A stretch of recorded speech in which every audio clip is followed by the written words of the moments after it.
Sunod-sunod na nahulog sa kamay ng mga pulis ang 10 drug suspects sa General Trias, Cavite. Una inaresto sa bypass ang 5 target sa barangay San Francisco.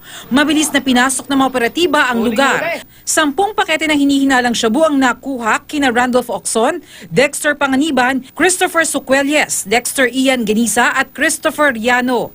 Sunod na inaresto sina Ferilyn Milalios at Dexter Gomez sa barangay Manggahan. Pahirapan ng pag-aresto sa kanila matapos makipaghabulan sa mga pulis. Kalaliman na ng gabi ng maaresto sina Neil Renzo Bandahala, Daisy Gonzalez at Victorino Sumilang. Nabilhan din umano ng mga pulis ng droga ang tatlo. Sa Cavite City naman, balik kulungan sa ika-6 na beses ang drug suspect na si Marites Gonzalez matapos mahuli sa bypass operation. Nakuha sa kanyang 13 pakete ng hinihinalang shabu. Aminado naman siya sa iligal na gawain. Bernadette Reyes, Nakatutok, 24 Oras.